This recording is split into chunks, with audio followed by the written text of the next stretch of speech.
Assalamualaikum warahmatullahi wabarakatuh. A'udzu billahi minasyaitonir rajim. Bismillahirrahmanirrahim. Alhamdulillahilladzi hadana lihadza wa ma kunna linahtadiya laula an hadanallah. Asyhadu an la ilaha illallah wahdahu la syarikalah wa asyhadu anna Muhammadan abduhu wa rasuluhu la nabiyya ba'da. Amma ba'd. Faya ayyuhal muslimuna wal muslimat, faya ayyuhal ikhwah wal akhwat, hafizakumullah. Bapak-bapak, ibu-ibu, saudara-saudariku yang dirahmati Allah Subhanahu wa taala. Satu tema dalam Al-Qur'anul Karim yang kiranya kita harus perhatikan, yaitu tema yang senantiasa Allah Subhanahu wa taala sampaikan kepada kita berkaitan dengan tugas para rasul. Allah Subhanahu wa taala mengutus para rasul ini dengan satu tujuan, yaitu menyampaikan risalah, pesan dari Allah Subhanahu wa taala, yaitu wahyu yang Allah inginkan agar sampai kepada manusia. Dalam hal ini tentunya kita ingin mengetahui bahwa apa yang disampaikan oleh para rasul atau amaliyah, ya, pekerjaan yang dilakukan oleh para rasul itu disebut sebagai dakwah. Dakwah artinya adalah menyeru, ad-da'wah ilallah, menyeru manusia agar mereka sadar akan dirinya, yang mana manusia ini diwajibkan oleh Allah Subhanahu wa taala untuk beribadah kepadanya. Wa ma khalaqatul jinna wal insa illa liya'budun. Allah Subhanahu wa taala memerintahkan kepada kita agar ada orang yang mau mendakwahkan ajaran ini. Sepeninggal para rasul dan setelah wafatnya Rasul sallallahu alaihi wasallam, para sahabat, tabi'in, para ulama dan kemudian para dai, mereka meneruskan perjuangan dari Rasul sallallahu alaihi wasallam, yaitu menyampaikan amanat dakwah ini agar menyebar kepada manusia di seluruh dunia. Ma'asyiral muslimin wal muslimat rahimakumullah.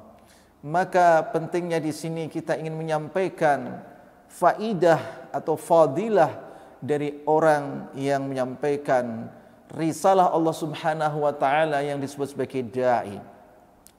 Hadirnya dirahmati Allah Subhanahu wa taala, ada beberapa hal yang ingin kita sampaikan dalam membahas tentang fadilah atau fadail, keutamaan para dai.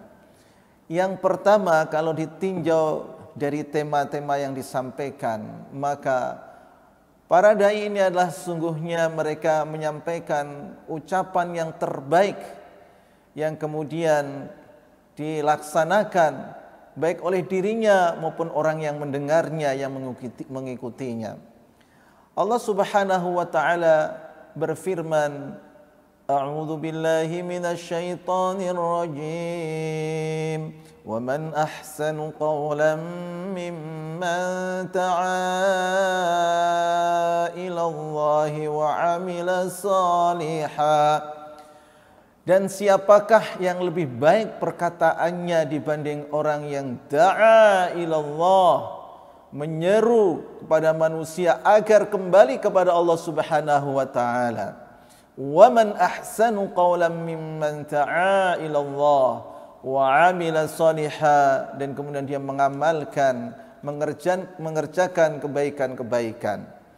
Hadirin yang dirahmati Allah Subhanahu wa taala, ini penting sekali agar kita mempunyai dan memiliki hati yang sensitif, yang mana hati ini ketika memahami problematika yang ada pada umat, yang ada pada manusia, maka kita ingat bagaimana para utusan Allah Subhanahu wa taala menyampaikan dakwah, menyadarkan manusia, dan juga agar memberikan solusi atas problem-problem yang dihadapi oleh manusia, terutama mereka manusia ini terkadang lupa akan kewajiban mereka, yaitu menyembah Allah Subhanahu wa taala, beribadah kepada Allah Subhanahu wa taala. Disinilah kemudian Allah Subhanahu wa taala memposisikan orang yang berdakwah ini adalah orang yang terbaik.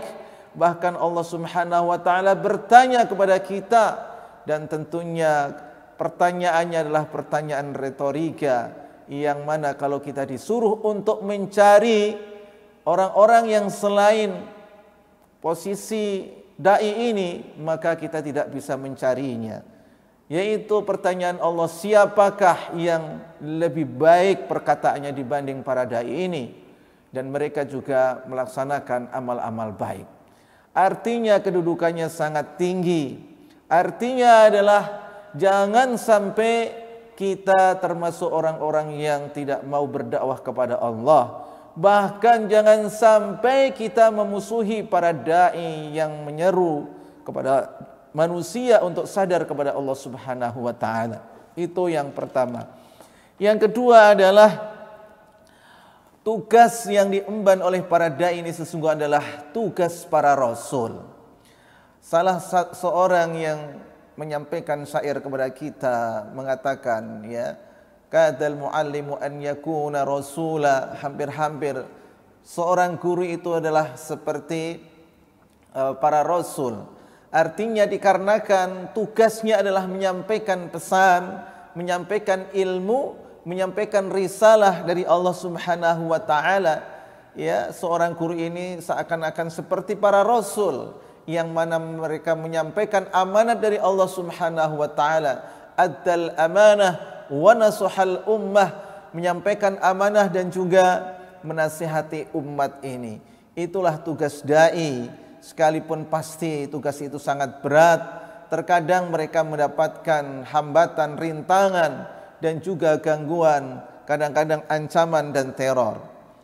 Hadirin yang dirahmati Allah Subhanahu wa taala, di dalam Al-Qur'anul Karim Allah banyak menyebutkan ayat, ya, tentang wadhifah dan tugas para nabi ini. Allah Subhanahu wa taala misalnya menyampaikan rusulan mubasysyirin wa mundzirin. Para rasul itu mereka tugasnya adalah mundzirin, mubasysyirin. Mereka memberikan kabar gembira dan juga memberikan peringatan. Artinya adalah seorang dai ini mereka seperti para rasul, ya, menyampaikan tugasnya, yaitu mereka memberikan kabar gembira. Kabar gembira akan balasan yang akan mereka dapatkan ketika mereka melakukan amal soleh di dunia. Mereka akan mendapatkan balasan pahala yang besar. Mereka akan mendapatkan surga yang disediakan oleh Allah Subhanahu wa taala bagi orang-orang yang bertakwa. Dan orang-orang yang bertakwa itu adalah orang-orang yang melaksanakan perintah-perintah Allah dan juga menjauhi larang-larangannya, dan itu tidak bisa dilakukan begitu saja kecuali dengan ilmu, dengan pemahaman, dengan pengetahuan, yang pengetahuan itu didapatkan dari orang-orang yang menyampaikan pengetahuan itu. Inilah para dai. Kemudian memungzirin, memberikan peringatan. Peringatan apa? Peringatan akan datangnya azab, peringatan akan datangnya siksa dari Allah Subhanahu wa taala. Para dai itu menyampaikan hakikat bahwa orang-orang yang tidak mau melaksanakan amal soleh, bahkan dia sendiri tidak mau atau membenci amal soleh itu, kemudian mereka melaksanakan atau melakukan hal-hal yang buruk yang mengandung dosa, maka para dai ini memperingatkan orang yang melakukan dosa dan tidak mau melakukan kebaikan akan mendapatkan balasan yang setimpal di akhirat nanti, bahwa dia akan mendapatkan dosa. Dan orang yang mendapatkan dosa kemudian tidak memiliki pahala, dia akan diseret ke neraka. Dia akan dicampakkan ke dalam neraka yang mana siksa Allah Subhanahu wa taala di neraka itu sangat pedih. Maka seorang dai itu menyampaikan kabar gembira tentang surga, menyampaikan peringatan tentang neraka, sehingga manusia itu berlomba-lomba untuk mendapatkan surga. Dan mereka juga berlomba-lomba pula agar tidak sampai masuk ke neraka. Dan itu karena para dai ini menyampaikan kepada manusia tentang hal-hal yang menjadi hakikat kehidupan itu. Kemudian hadirin yang dirahmati Allah Subhanahu wa taala, kalau ditinjau dari pahala dan balasan bagi orang yang mendakwahkan seruan Allah Subhanahu wa taala atau pesan dari Allah Subhanahu wa taala itu adalah dia akan mendapatkan pahala yang besar, mendapatkan karunia yang besar. Kata Rasul sallallahu alaihi wasallam, "Man ta'a ilal huda kana lahu minal ajri mithlu ujuri man tabi'ahu." Siapa yang menunjukkan atau dia memberikan hidayah, yang hakikatnya yang memberikan hidayah adalah Allah Subhanahu wa taala, tetapi melalui dia maka dia akan mendapatkan pahala seperti pahala juga orang yang mengikutinya. Ketika dia menyampaikan dakwah itu akan mendapatkan pahala. Kemudian orang yang menerimanya ketika mengikutinya maka dia juga akan mendapatkan pahala orang yang mendapatkan hidayah ini. Dan itu tidak dikurangi oleh Allah Subhanahu wa taala. Ma'asyiral muslimin rahimakumullah. Inilah pentingnya kita menjadi para dai, yang mana kita harus menjadi orang-orang yang perhatikan problematika umat, yang kemudian kita bisa menyelesaikan masalah-masalah mereka. Demikian dan bermanfaat. Aqulu qouli hadza wa astaghfirullahi wa lakum wal afu minkum. Wassalamu alaikum warahmatullahi wabarakatuh.